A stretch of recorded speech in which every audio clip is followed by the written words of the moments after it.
When I first started knowing the basics about history, and then when I really became involved, it was just very enlightening and empowering for me as well, and not really realizing how much was here. You know, I would hear Bryan talk about it, and now that I'm really involved in it, that brings it even more to reality for me, because now I can make those connections when he's talking about people, you know, from this area. And then when we go places, like, I remember that. So it's really, really been very good for me. And then not only reading about this history, but making those other connections, you know, with the War of 1812 and, you know, just various histories that we do have here in the community. It's been very, very enlightening for me. Doing research is my love. And so I often travel to archives and museums and university libraries in the States and in Canada. So that's my passion. I love to find out about those people who are so little known. And it has to have a connection with Ontario and especially with Chatham-Kent.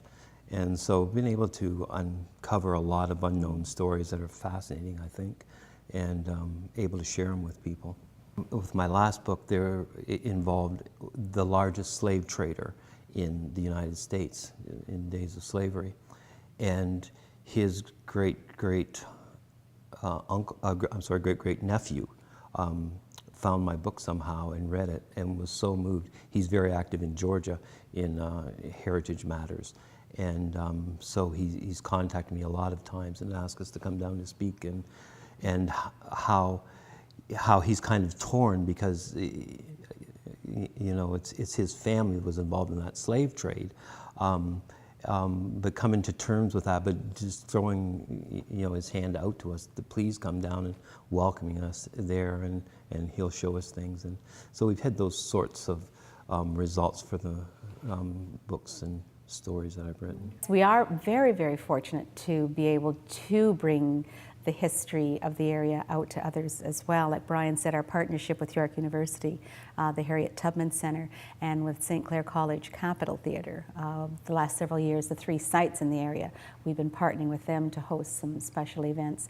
And we also travel, you know, to the Niagara Falls and Fort Erie and various facilities, not only to talk, well, basically to talk about Black history during Black History Month, but it's nice to be able to embrace all of the history when we go.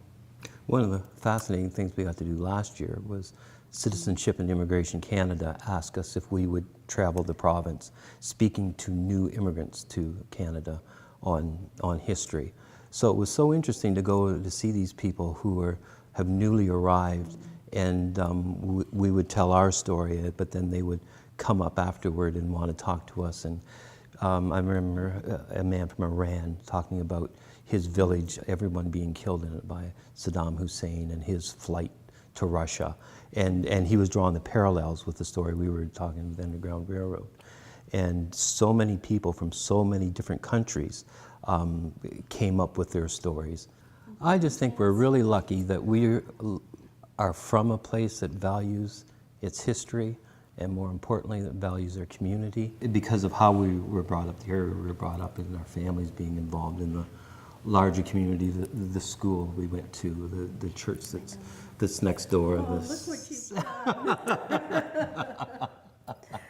done. Stop. And we're just part of a much larger group, and we're just lucky that we've had the chance to do that and to have our kids grow up in that kind of an atmosphere.